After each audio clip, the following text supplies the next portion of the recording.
Yesterday afternoon, I did my store. So one of my guys just tell me say they do feast. Say the feast now, no girl is supposed to come out. Like no girl is supposed to come out. So any girl where they see for outside, if not 10 boys, if not 20 boys to that place, so the girl, stuff like that. Me say was like, which kind of tip that one now? Because I did the city stand for like 5 years. I never really experienced something like that. I said, nah lie, which kind of nonsense tradition be that? So, cause the one girl when they drag the girl go inside stop and chop, and the girl they cry. I never really know what they stop for there. So that one will pass. Me and my guys sit there. Now I see hear noise again from outside. Like another girl they come with bike, and the girl would deal on top of bike with her boyfriend. Now till rush come outside. I rush come outside then. If you see the crowd then for the video one I post last night, like when I would see the crowd then, but the crowd then not be 20, not be say they reach 50. Just the crowd one girl.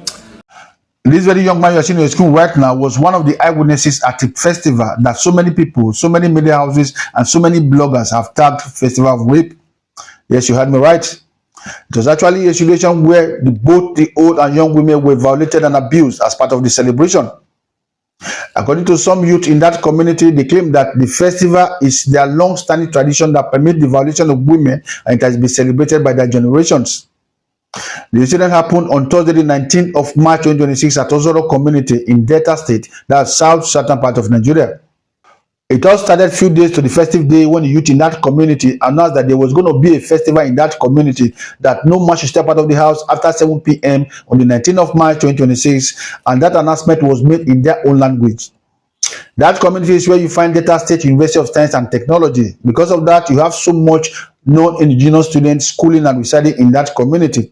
Because of that, I want to believe that most of them really understand what that notice actually means, given the fact that that notice was made with their own language, coupled with the fact that some of them have been resident in that community for some time now. They have never heard of a thing like that before, or even experienced a thing like that before. All of that put together made most of them not to take the declaration of the youth seriously. So on the festival day at about 6 p.m., so many people were closing their shops and returning to their homes, while the ones that didn't hear about it and the ones that didn't take the warning seriously were still going about their normal businesses. Until about 7 p.m, when the youth came into the street in large numbers, started moving from street to street.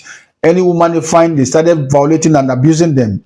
It went on like that for so many hours before the police were contacted. The police later came, but they didn't do much because the crowd was massive and it was also at night. It was the following day they started making arrests, and we later learned that the police had been able to arrest some of the youth leaders and some of the traditional elders. And we also heard from some of the indigenous of that community that the festival actually existed, but for the fact that it has not been celebrated for a very, very long time, they all believe that it has been abolished or abandoned because of the negative practices involved in it. They were surprised that the youth in that community decided to bring it back. This is just a narrative that is totally different from what the police found out from their own investigations. During the police investigations, some of the elders told the police that the youth and some criminal elements decided to hijack the festival from its original purpose to cover up the criminal activities. Because on a normal day, the youth can't just come out in large numbers to start chasing, stripping, and sexually assaulting women. And they also made the police understand that the festival is called Alue-Do, and it has been celebrated from generations to generations. The festival is actually a celebration of fertility, and it's being celebrated among married couples that had problems conceiving a child. During the course of the festival, the married couples that were unable to bear a child after marriage, they come out in the gathering and start dancing, and every other people will start dancing with them, playfully dragging them, throwing sand at them, and after that, they will still undergo some form of cleansing.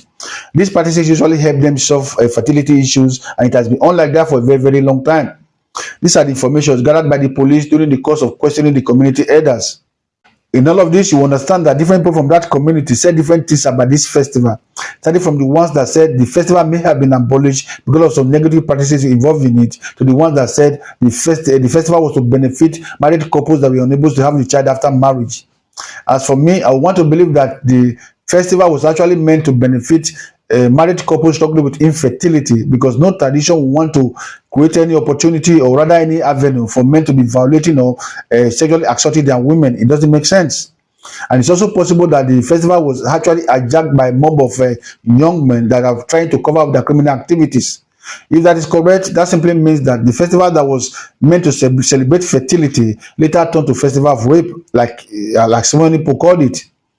Anyways, let us know your comment, your opinion in the comment section, and don't forget to like and share. See you next time.